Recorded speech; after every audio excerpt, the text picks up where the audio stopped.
Hi there, this is Rohit and this is sixth video of the tutorials. In the last video we talked about data types which is supported by Go language, then we discussed about how we will declare the variables and then we discussed about constants, and in these tutorials we will talk about the control flow statement. Okay, control flow statement means how we will be controlling the flow of execution of this statement in our programs. Okay, so first we will talk about like decision making.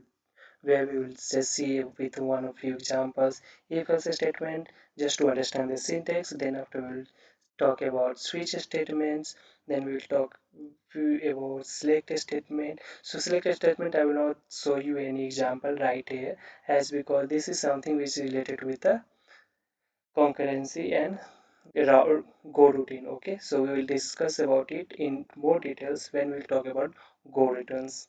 Okay, then after we'll talk about loops. So firstly we'll talk about like decision making if else statements. Okay,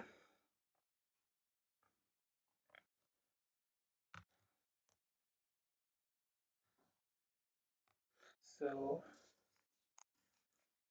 I will just declare variable I which is of type int and store some value which is 10. So right now we are not going to put like a very big or a small value. We know that this is for example, so why to waste so much memory? Okay, so I will just give a what is the number of bits which it this I variable use to store the 10. So I will just use 8 bits. I told you right, along with the data type, whatever value is provide the integer value, that will tell you about the number of bits which variable I will be using to store the value. Okay, now I will do if value of I is greater than 5, or for example, we will just check it whether this variable is even or not, and odd, even or odd, right? So what will be the logic? So what I will do, I will divide with 2. If it is equal to 0, then fmp dot print, we don't have to print in value, value percent %t is even number, right? Just provide the variable. Okay, else print printf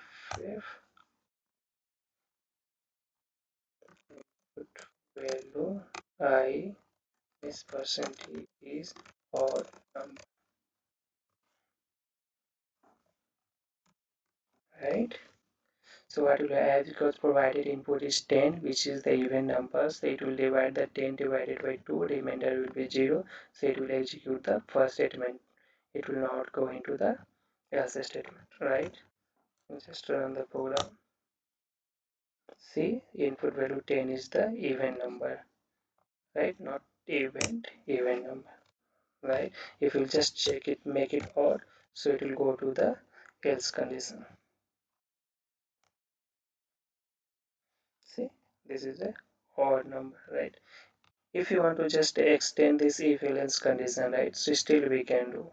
So what you can do, for example, there is value 1 to 10, you want to do some particular expression. If the value is from 10 to 20, you want to do some other expression 20 to 30. In that case, what you can do, you can add the multiple if condition. If a is less than 10, then perform this operation. Else, if value of I is greater than equal to 10 and I is less than 20, then it will come here. Else, as long if you want to extend this if else condition, you can keep on adding from downwards, right?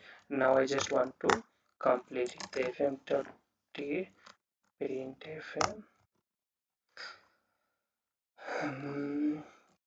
this is last else condition. Okay, now process data for I which is greater than or equal to 10 and less than 20, right? And same way which is less than 10, right? So what we right now, it is 11, so where it will go? More than 10, so it will go in this condition, right?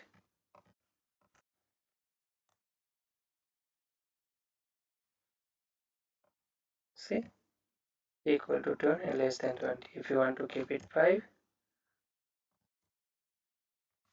so it will execute the first case,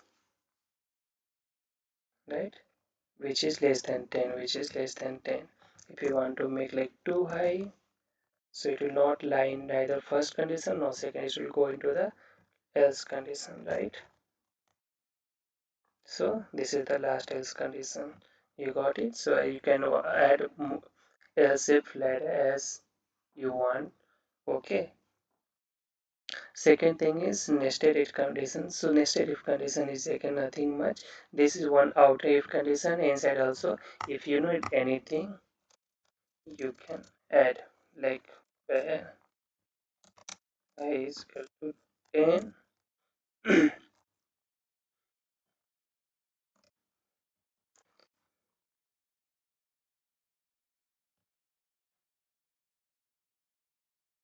Or maybe I is equal to -1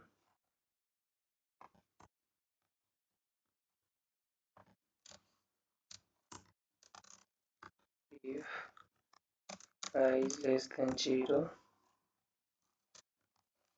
fmt.printfn cannot process it as negative. Okay, else dot println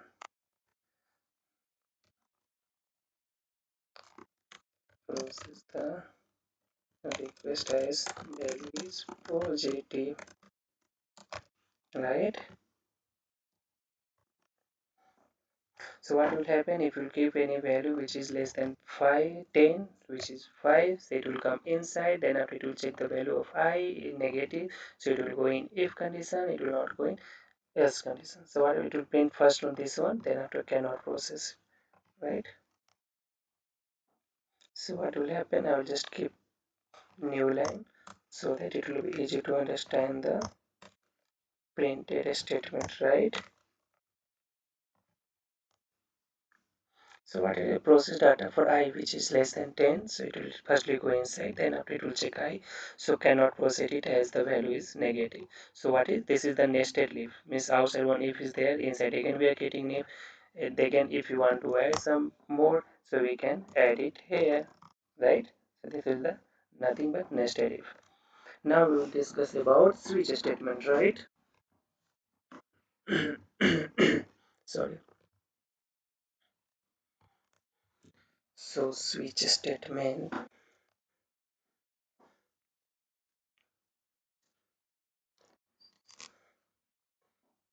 again what I will do, I will just clear it, white, just check it whether it is working. Compare ch which is of type white is equal to a, right? Now I will do a switch statement of ch. Okay, now case a,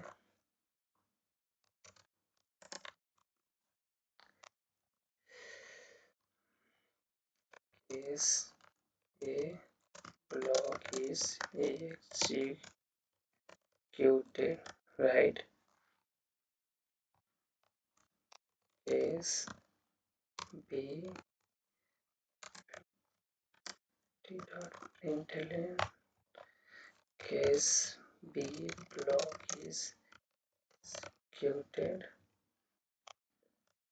case C print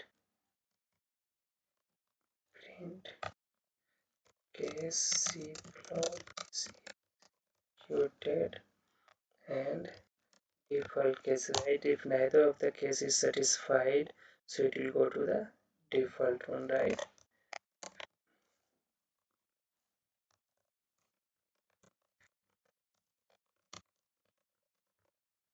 Right. Now what we'll do, we'll add a break statement, right? So if you would have worked on some other language, maybe Java, C, or anyone, right? So you might have seen this break statement, right? Now what I will do, I will just explain you. So what I have done it, we have declared variable ch, which is of type byte. So byte will, what it will store, it will store a character variable, value, or ASCII value for that particular character. Either way you can initialize it. Now what I am doing, I am passing a switch variable. The switch variable is again of type ch. So whatever value is ch, whatever the value which is assigned to variable ch, it will match the value, whether it is matching with case A or whether it is matching with case B, or if it is not matching with A and B, so it will again check for the C, still not matching, so it will go in the default case, right? So right now which is the value which I have assigned, which is the character A. So which case is matching? So if you see this case A, so what will happen if you execute this program? So what will happen, as because this case is getting matched, so this block of code will get executed and rest of the code will be like skip, right? Because it is not satisfying there, it will get satisfied here only. It is break and it will come outside, right? I'll just run it.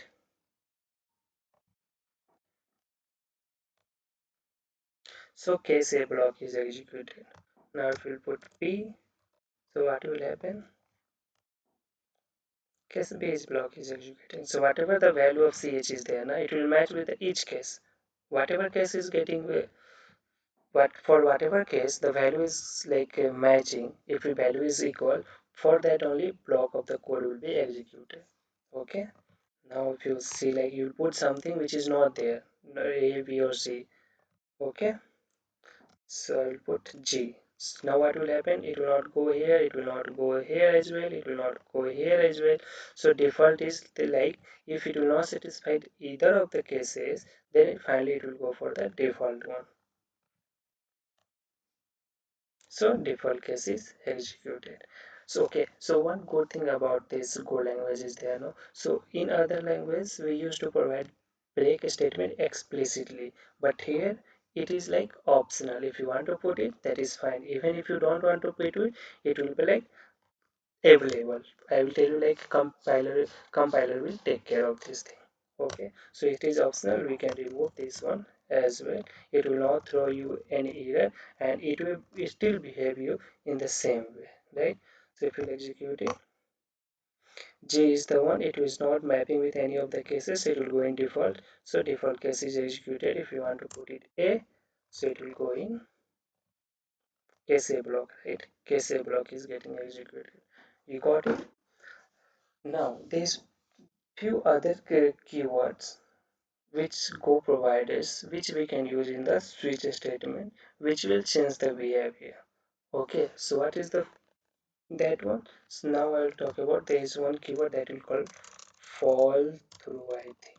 Fall through. Okay, so what it says even though this case is getting satisfied, don't come out of the switch statement. Okay, don't count out of the statement, go to the next case. Okay, so for example this is satisfied, so what will, it will come out of the next statement. For next statement, for next case, again it will not check for the condition, directly it will execute the block of the code for that case. Okay, and what I told you, if you are not providing anything, still that break will execute. So this will execute this block of the code, and then after break is, which is implicitly available, it will execute the break, it will come out the switch statement. Okay, for example, again you put the fall through. So what will happen? It will not go to the break statement. Before that, as because we have put the fall through, it will come out of it, and same rule will again apply. So what will happen? It will come out of it. It will not match, like it will not match the condition for case. Directly it will execute it. As here fall through is not there, so what will happen? That implicit break will get executed and it will come out of the switch statement. Okay, so for now I will just remove it. I'll keep it here. So what will happen? It will execute this statement. It will check the value of ch, which is a. Then after it will check with where it is getting satisfied. So here is the case which will get executed, and because there is fall through, so what will happen? It will go for the next case statement. It will not check for the case directly. It will go inside and execute the statement. As because there is nothing is there afterwards, so there will be implicit break statement which will get executed and it will come out of the switch statement. So what is the number of line? It will only fit this line as well as this line. Okay, case A block and case B block, and it will execute out the statement. Okay, I will print here. Exited from the switch state.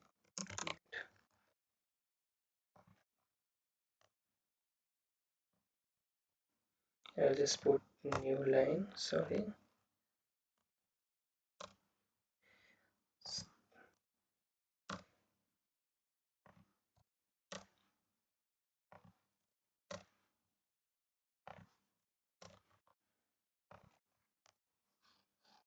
See, case A block is executed, case block is executed, and then after execute from the statement, the case A and B is getting executed. Here implicit break will getting executed, and then after it will come out of the switch statement. Now assume you are putting B, right? So what will happen? Directly it will come here. Case 1A is not getting matched, so it will not get executed. It will go for case B. It will execute this one. And this time, as because fall through is not there, it will only print case B block is executed and then exited from the main block. See, only case B is there and exited from this. So now we got the understanding for the fall through. Now if you put it throughout, right? So default no need to give.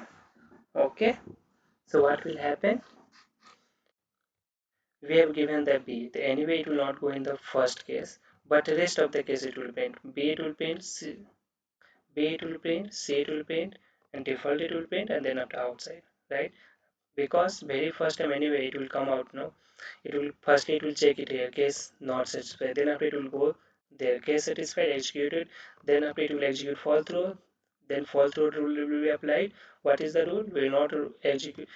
We will not check for the case condition. Directly we will run the execute the block of the code for that case. Again fall through. Again don't look for the case. If case is there, directly what it will do? It will just execute the block of the code.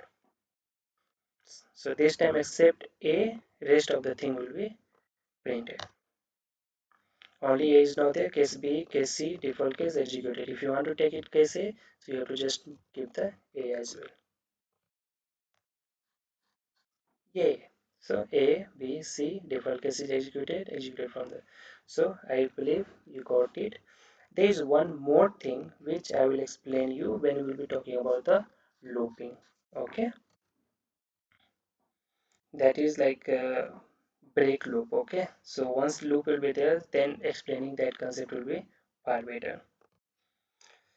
So we talk about if else statements, switch statements, select statement we will not discuss right now. We will be discussing this one when we will talking about the channel and go routing. Okay, now we will talk about loops. So I believe we will see the loops concept in the next video. At the same time we will be talking about the break loop. Okay, break loop keyword which we will be using in the switch system. Till then, bye. Thanks for watching the video. See you soon.